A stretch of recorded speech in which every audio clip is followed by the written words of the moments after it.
પ્રિય મિત્ર, આજના આ વેદ પાઠશાળા કાર્યક્રમમાં આપનું સ્વાગત કરીએ છીએ. વેદ પાઠશાળા પ્રભુના વચનને ઉજાળે જીવનને પ્રકાશે મોક્ષ પથને. વેદ પાઠશાળા પ્રભુના વચનને ઉજાળે જીવનને પ્રકાશે મોક્ષ પથને. વેદ પાઠશાળા. આ કાર્યક્રમ આપને પવિત્ર પુસ્તક બાઇબલનો પદ્ધતિસર અભ્યાસ કરવા મદદરૂપ બનશે.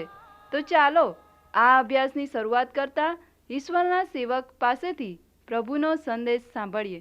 વહાલા શ્રોતા મિત્ર, આજના આપણા અભ્યાસમાં આપનું સ્વાગત કરું છું. મિત્ર, સાથે મળીને બાઇબલ અભ્યાસ કરવાનો આનંદ કંઈક જુદો જ છે. હાલમાં આપણે યાકૂબના પત્રનો અભ્યાસ કરી રહ્યા છીએ. તમારામાંના જેઓ પહેલીવાર મારી સાથે આ અભ્યાસમાં જોડાયા છે તેમને માટે યાકૂબ જે પવિત્ર માણસ હતો તે આ રીતે પહેલી સદીના વિશ્વાસીઓને પત્ર લખે છે. માટે મિત્ર, ધ્યાનથી સાંભળશો.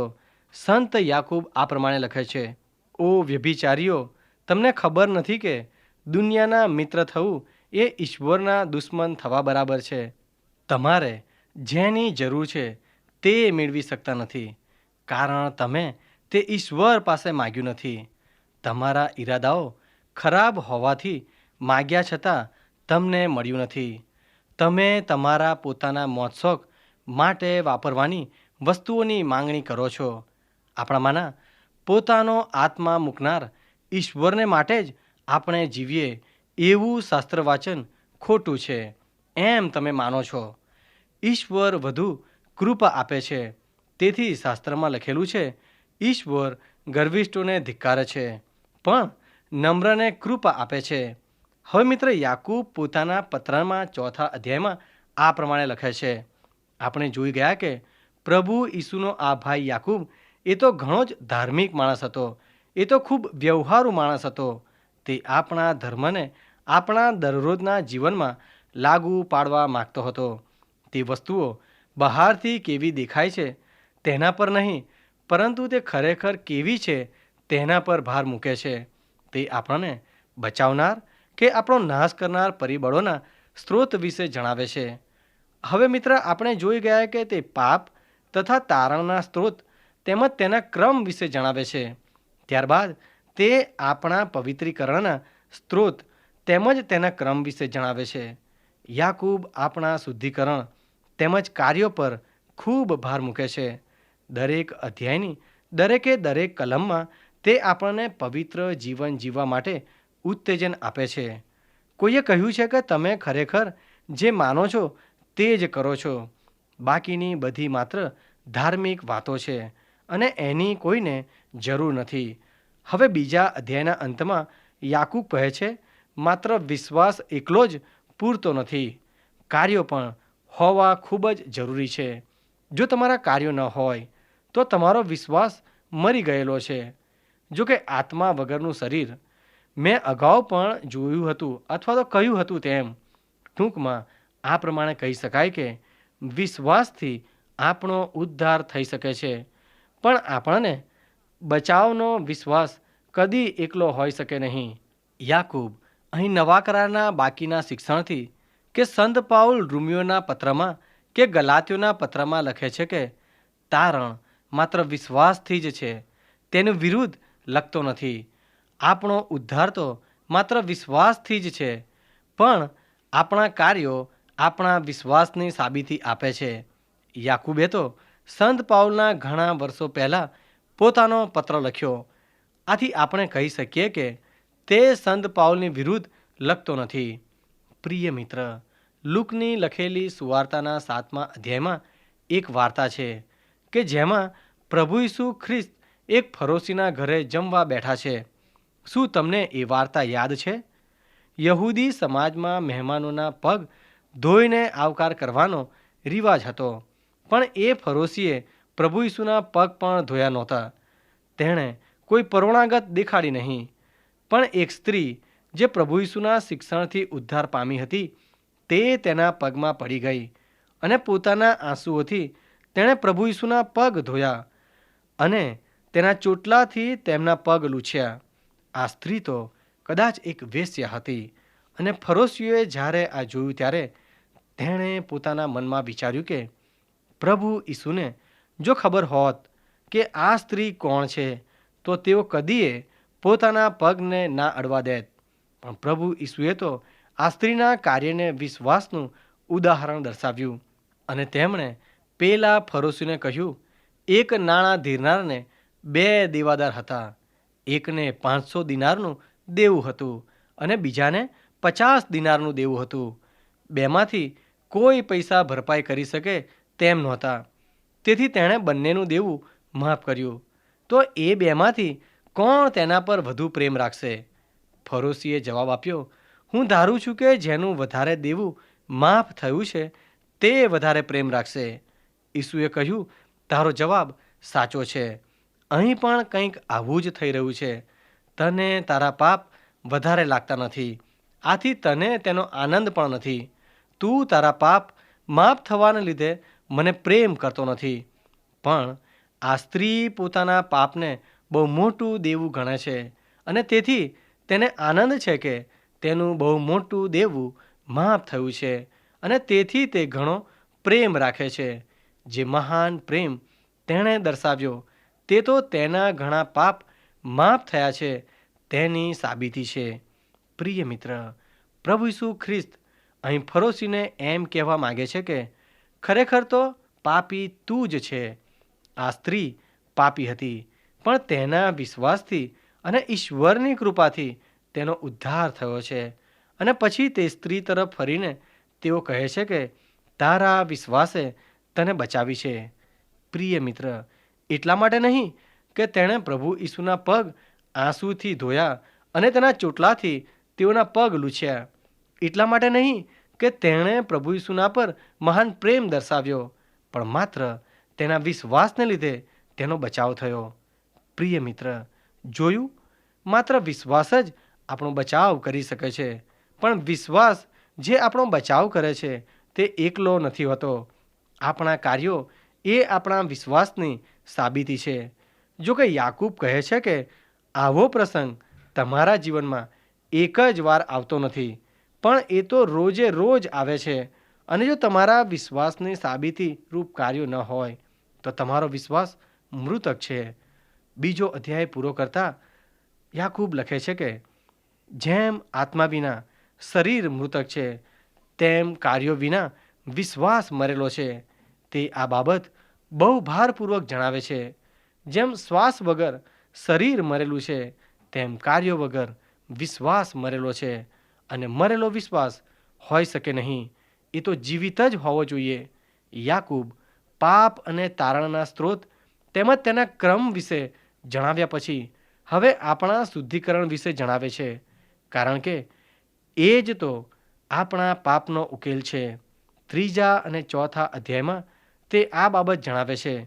તેણે અગાઉ લખ્યું કે ઈશ્વરના વચનની મારફતે તેઓ આપણને કૃપા આપે છે, જેથી આપણે આપણા પ્રશ્નો તેમજ પાપથી ઉપર ઉઠી શકીએ.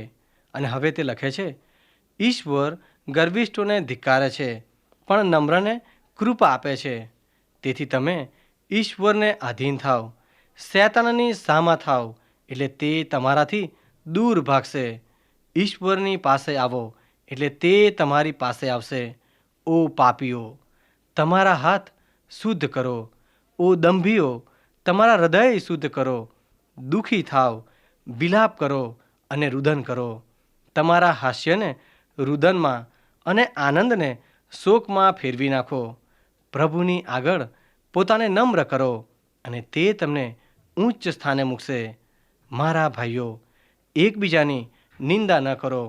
જો કોઈ પોતાના ભાઈની નિંદા કરે કે ન્યાય કરે તો તે નિયમશાસ્ત્રની નિંદા અને ન્યાય કરે છે. જો તમે નિયમશાસ્ત્રનો ન્યાય કરો છો તો પછી તમે નિયમનું પાલન કરનારા નહીં પણ તેનો ન્યાય કરનારા બનો છો. ફક્ત ઈશ્વર જ નિયમદાતા અને ન્યાયાધીશ છે. ફક્ત તે જ બચાવી શકે છે અને નાશ કરી શકે છે. તમારા સાથી ભાઈઓનો ન્યાય કરનાર તમે કોણ છો? પ્રિય મિત્ર, યાકૂબના પત્રના આ ભાગમાં ઘણી બધી વ્યવહારુ બાબતો છે. યાકૂબ આપણને કહે છે, ઈશ્વરને આધીન થાવ. જો તમારે પાપના ઉકેલરૂપી શુદ્ધિકરણને સમજવું હોય તો ઈશ્વરને આધીન થાવ. ઈશ્વરની આધીનતા એ તમારું આત્મિક હથિયાર બનશે. ત્યારબાદ સંત યાકૂબ કહે છે, શૈતાનની સામા થાવ, એટલે તે તમારાથી દૂર ભાગશે. યાકૂબનું આ શિક્ષણ પણ પ્રભુ ઈસુ ખ્રિસ્તના જેવું છે. પ્રભુ ઈસુએ ઉડાવ દીકરાનું દ્રષ્ટાંત કહ્યું, જેમાં પેલા વૃદ્ધ પિતાના દોડતા જવામાં ઈશ્વરનો પ્રેમ દર્શાવવામાં આવ્યો છે. ઉડાવ દીકરો જ્યારે દૂર દેશમાં ગયો ત્યારે પિતા તેને તેના પાપની શિક્ષા ભોગવવા દે છે, કારણ તેણે પોતે જ એમ કરવું પસંદ કર્યું હતું. પણ જ્યારે તે દીકરો પિતાના ઘર તરફ પગલાં માંડે છે ત્યારે તે પિતા દોડતા દોડતા તેને મળવા જાય છે. અને આ તો ઈશ્વરનો પ્રેમ છે. યાકૂબ પણ આમ જ કહે છે, ઈશ્વરની પાસે આવો એટલે તે તમારી પાસે આવશે. પ્રિય મિત્ર, આ કાર્યક્રમ પૂરો કરતા હું તમને આ પડકાર આપવા માગું છું. શું તમે ખરેખર માનો છો કે ઈશ્વર તમને પ્રેમ કરે છે? આપણામાંના ઘણા પોતાના વિશે બહુ ઓછું વિચારતા હોઈએ છીએ.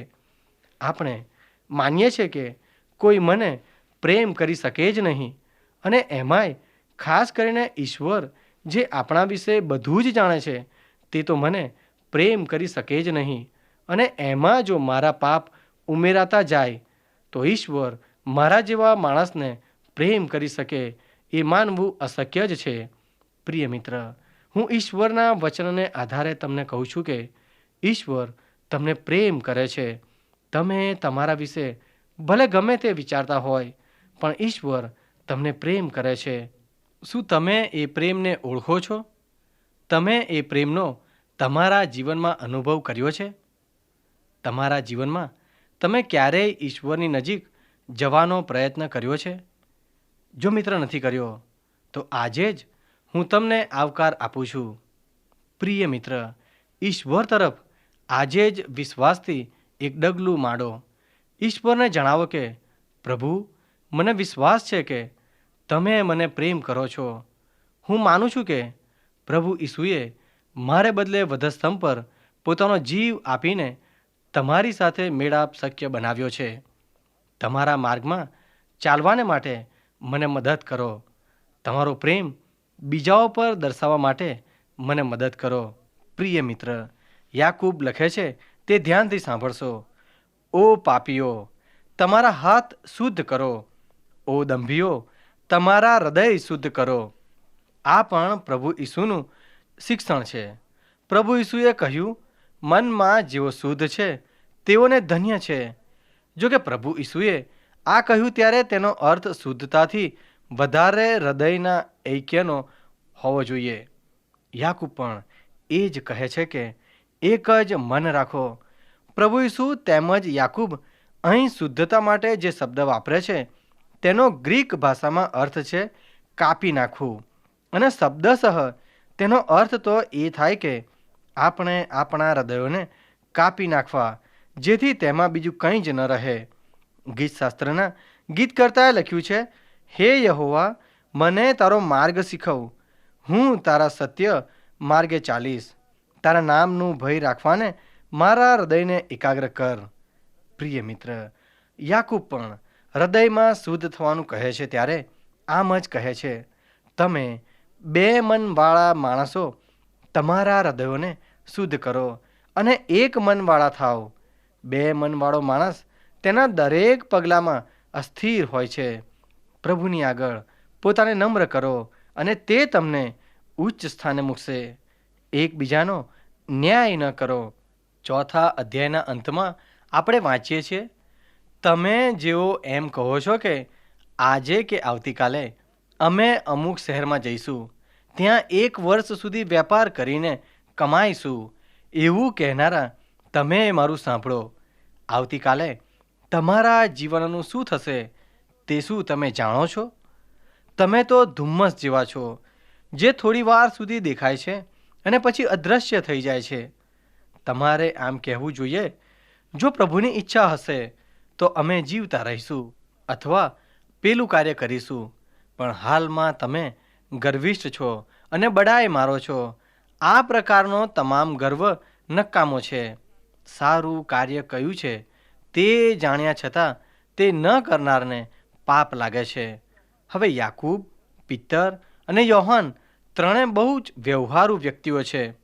તમને યાદ છે મિત્ર, યોહાનની સુવાર્તાના પહેલા અધ્યાયમાં લખ્યું છે તેમ કેટલાક પ્રેરિતો કઈ રીતે પ્રભુ ઈસુને મળ્યા. તેઓ તો યોહાન બાપ્તિસ્મા કરનારના શિષ્યો હતા, પણ તેણે તેઓને પ્રભુ ઈસુની પાછળ ચાલવા કહ્યું. અને ખરેખર પ્રભુ ઈસુ ત્યાંથી જતા હતા ત્યારે તેઓ તેમની પાછળ ચાલવા લાગ્યા. પ્રભુ ઈસુએ પાછળ ફરીને તેઓને પૂછ્યું, તમારે શું જોઈએ છે? અને તેમણે પૂછ્યું, ગુરુજી, તમે ક્યાં રહો છો? તેઓ પૂછવા માગતા હતા કે જે તું શીખવે છે તે ત્યાં અમલમાં મુકાય છે કે કેમ? અને પ્રભુ ઈસુએ કહ્યું, તમે આવીને જુઓ. અને આ માણસો તો વ્યવહારુ માણસો હતા. તેઓ એ જીવન વિશે અને જ્યાં એ જીવન જીવવામાં આવતું હતું તે વિશે ખૂબ ઉત્સુક હતા. તેઓને શિક્ષણને લાગુ પાડવામાં રસ હતો.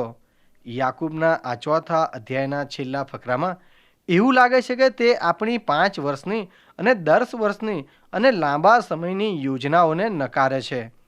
આ બાબત મને લાગુ પડે છે, કારણ આમાં મને બહુ મુશ્કેલી પડે છે. પ્રિય મિત્ર, યાકૂબ અહીં જે કહેવા માગે છે તે તો તમારા ભવિષ્યનું આયોજન કરનાર તમે કોણ છો? શું તમને ખાતરી છે કે આજે રાત્રે તમે જીવતા રહેવાના છો? જો આજે રાત્રે ઈશ્વર તમને બોલાવી લે, તમારી 15 વર્ષીય યોજનાનું શું એ તમને મૂર્ખામી નહીં લાગે? અથવા જો પ્રભુ ઈસુ આવતીકાલે જ આવી જાય તો તમારા બાકીના વર્ષોનું આયોજન એ તો મૂર્ખાએ સાબિત થશે. પણ યાકૂબ આપણને એ વાતનું ઉત્તેજન આપે છે કે જો ઈશ્વરની ઈચ્છા હશે તો હું આવતીકાલે કે આવતા વર્ષે આમ કરી શકીશ. યાકૂબનું આ સુંદર ઉદાહરણ આપણને યાદ દેવડાવે છે કે આપણે ઈશ્વરના હાથોમાં છીએ. આપણા સમયો તેમના હાથમાં છે. આપણી દરેક બાબત તેમના હાથમાં છે. આપણે એ વાત સમજવી જોઈએ કે જો ઈશ્વર આપણને કૃપા ન આપે, જો તેઓ આપણને તંદુરસ્તી અને જીવન ન આપે તો આપણે આવતા વર્ષે કંઈક કરી શકવાના નથી. ત્યારબાદ બાકીના પત્રમાં યાકૂબ આપણને ઈશ્વરના ઉકેલના ક્રમાંક વિશે જણાવે છે. બીજા પ્રેરિતોની જેમ યાકૂબ પણ પ્રભુ ઈસુના પુનરાગમન વિશે જણાવે છે અને કહે છે કે પ્રભુ ઈસુનું ફરી આવવું એ આપણા પૃથ્વી પરના તમામ પ્રશ્નોનો અંત લાવશે. હવે તે લખે છે, મારા ભાઈઓ, પ્રભુના આગમન સુધી ધીરજવાન બનો. પોતાના ખેતરમાં મબલક પાક થાય તે માટે ખેડૂત કેવી ધીરજ રાખે છે? તે ધીરજથી પહેલા અને પાછલા વરસાદની રાહ જુએ છે. તમારે પણ ધીરજ રાખવી જોઈએ. પ્રભુના આગમનનો દિવસ નજીક છે, તેથી તમે ઉચ્ચ આશા રાખો. મારા ભાઈઓ, એકબીજાની વિરુદ્ધ ફરિયાદ ન કરો, જેથી પ્રભુ તમારો ન્યાય કરે નહીં. ન્યાયાધીશ ન્યાય કરવાને આવી પહોંચ્યો છે. મારા ભાઈઓ, સંદેશ વાહકોએ પ્રભુના નામમાં જે જણાવેલું તે યાદ કરો. ધીરજથી દુઃખો સહન કરવાનો તેમનો નમૂનો લો. આપણે તેમને ધન્ય કહીએ છીએ, કારણ તેઓએ સહન કર્યું હતું. તમે અય્યુબની ધીરજ વિશે સાંભળ્યું છે અને અંતમાં પ્રભુએ કેવી રીતે તેની જરૂરિયાતો પૂરી પાડી તે તમે જાણો છો, કારણ પ્રભુ દયા અને કરુણાથી ભરપૂર છે. હવે મિત્ર, જૂના કરારના તમામ પ્રબોધકો તેમજ નવા કરારના લેખકો પોતાના લખાણનો અંત પ્રભુ ઈસુના પુનરાગમન વિશે હકારાત્મક રીતે લખતા કરે છે, કારણ પ્રબોધકોના પ્રકટીકરણથી તેઓ જાણે છે કે પ્રભુ ઈસુના પુનરાગમન સમયે માનવી ઇતિહાસ સંપૂર્ણ થશે અને સઘળી દુષ્ટતાનો અંત આવશે. યાકૂબ પોતાના પત્રના અંતમાં ઘણી વ્યવહારુ વાત જણાવે છે. તે લખે છે, તે ધ્યાનથી સાંભળશો મિત્ર, પ્રભુના આગમન સુધી એકબીજા વિરુદ્ધ ફરિયાદ કરશો નહીં કે એકબીજાનું ભૂંડું બોલશો નહીં. બધા જ લેખકો આ વાત પર ભાર મૂકે છે કે પ્રભુ ઈસુના પુનરાગમનના સત્યના પ્રકાશમાં હાલમાં તમારે કેવા હોવું જોઈએ. યાકૂબ પ્રોત્સાહન આપતા એક બાબત જણાવે છે, એ તો એકબીજાનું ભૂંડું ન બોલો. યાકૂબ આપણને ઉત્તેજન આપે છે કે પ્રભુના આવવા સુધી કોઈનો ન્યાય ન કરો. આ પત્રના અંતમાં તે શારીરિક જીવન વિશે સુંદર ફકરો લખે છે, અને એ તો વિશ્વાસીઓની મંડળી વિશે છે. નવા કરારમાં દરેક વિશ્વાસીની અને મંડળીના બીજા વિશ્વાસીઓની સેવા કરવા માટે ઉત્તેજન આપવામાં આવ્યું છે. પવિત્ર આત્માના દરેક દાનો એ તો મંડળીની વૃદ્ધિને માટે છે. ઈશ્વર મને અને તમને આત્મિક દાનો એટલા માટે આપે છે કે આપણે એકબીજાને વૃદ્ધિ પમાડીએ. 5મા અધ્યાયની 16મી કલમમાં સંત યાકૂબ લખે છે, તમારા પાપ એકબીજાની આગળ કબૂલ કરો, જેથી તમને સાજા કરવામાં આવે. ન્યાયી માણસની પ્રાર્થનાથી ભારે અસર થાય છે. મને આ કલમ ખૂબ જ ગમે છે મિત્ર. 2 વિશ્વાસીઓ એકઠા મળે ત્યારે તેમણે એકબીજા સાથે પ્રમાણિક હોવું જોઈએ. આ કલમ એમ નથી કહેતી કે તમારે તમારા ભાઈ કે બહેનની ભૂલો બતાવવાની છે, પણ તમારે તમારી પોતાની ભૂલોનો સ્વીકાર કરવાનો છે. આમ કરવાથી તમારા ભાઈ કે બહેનને તમારા માટે પ્રાર્થના કરવાનો બોજ મળશે, અને તમને તેમના માટે પ્રાર્થના કરવાનો બોજ મળશે, અને તેના લીધે તમને તથા તમારા ભાઈ અથવા બહેનને આત્મિક સાજાપણું મળશે. તો પછી મિત્ર, આપણે જ્યારે એકઠા મળીએ છીએ ત્યારે એકબીજાને કેમ છેતરીએ છીએ? શું તમે ક્યારેય ધ્યાન આપ્યું છે? આપણે એકબીજાને મળીએ છીએ અને કોઈ આપણને પૂછે છે, કેમ છો ભાઈ? તો આપણે તરત જ કહીશું, મજામાં છું. તમે ભલે ને આપણે માદા હોઈએ કે પછી દુઃખી હોઈએ, અથવા તો આપણે વિપત્તિઓ સહન કરતા હોઈએ, પણ આપણે એમ જ કહીશું કે મજામાં છું ભાઈ. પણ યાકૂબ કહે છે કે જ્યારે તમને કોઈ પૂછે કે કેમ છો, અને જો તમે એ વ્યક્તિને પ્રેમ કરો છો, જો તમે તેના પર વિશ્વાસ કરો છો, જો તમને વિશ્વાસ છે કે તમારી વાતો ક્યાંય બહાર નહીં જાય, તો તમે તમારી મુશ્કેલીઓ તેમને જણાવી શકો છો, અને તેઓ તમારા માટે પ્રાર્થના કરી શકશે. હું જ્યારે મારા વિશે લોકોને જણાવું છું ત્યારે તેમને નવાઈ લાગે છે કે વળી આ ભાઈને પ્રશ્નો કઈ રીતે હોઈ શકે. જો તમે ખુલ્લા મને બીજાઓને જણાવો તો તેઓ માનશે કે વિશ્વાસીઓના જીવનમાં કોઈ પ્રશ્નો હોતા નથી, અને પછી તેમને પ્રશ્ન થશે કે તો પછી મારા જીવનમાં કેમ આટલા બધા પ્રશ્નો છે, અને તેઓ માનવા લાગશે કે તેઓ વિશ્વાસી નથી. યાકૂબ આપણને આપણે જેવા છીએ તેવા જ દેખાવવા જણાવે છે. વિશ્વાસીઓએ પોતાનો દંભ દૂર કરીને એકબીજાના હૃદયમાં જોવું જોઈએ. આ છેલ્લા અધ્યાયમાં યાકૂબ સાજાપણા વિશે મહાન વાતો લખે છે. તે જણાવે છે કે ખ્રિસ્તના શરીરના લોકો જ્યારે એકઠા મળે ત્યારે સાજાપણું આવવું જોઈએ. હું વિશ્વાસથી સાજાપણામાં માનું છું. હું માનું છું કે ઈશ્વર સાજાપણું આપે છે. કયા સંદર્ભમાં ઈશ્વર સાજાપણું આપે? સાજાપણાની સેવા કરનાર પૈસાદાર બને એટલા માટે નહીં, પણ યાકૂબ લખે છે, શું તમારામાં કોઈ બીમાર છે તો તેણે મંડળીના આગેવાનોને બોલાવવા જોઈએ.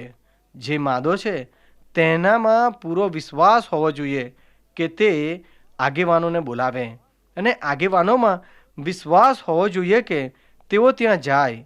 ત્યારબાદ યાકૂબ લખે છે કે તેઓ તેના માથામાં તેલ ચોળીને હાથ મૂકે, અને યાકૂબ કહે છે કે આ તેલથી નહીં પણ વિશ્વાસથી કરેલી પ્રાર્થનાને લીધે માદાઓ સાજાપણું પ્રાપ્ત કરશે. પ્રિય મિત્ર, ઘણીવાર છાના પાપને લીધે માંદગી આવતી હોય છે. યાકૂબના પત્રનો આ ફકરો સાજાપણા માટે બહુ અગત્યનો છે. વારું મિત્ર, ફરી મળીએ ત્યાં સુધી મને રજા આપશો. પ્રિય શ્રોતા મિત્રો, અમને ખાતરી છે કે આજનો આ કાર્યક્રમ આપને રસપ્રદ લાગ્યો હશે. જો આ કાર્યક્રમ આપ નિયમિત રીતે સાંભળશો તો તમારા અંગત જીવનને માટે તે ખૂબ જ લાભદાયી બનશે. જો આપને આ અંગે કોઈ પ્રશ્ન કે મૂંઝવણ હોય અથવા આપ આ કાર્યક્રમને લગતું સાહિત્ય પ્રાપ્ત કરવા માંગતા હોય તો આજે જ તમારા પૂરેપૂરા નામ સરનામા સાથે અમને પત્ર લખશો. અમારું સરનામું છે કાર્યક્રમ Ved Pathshala, post box number 713, EN post, Faridabad, pin code number 121-007, Haryana. ધન્યવાદ.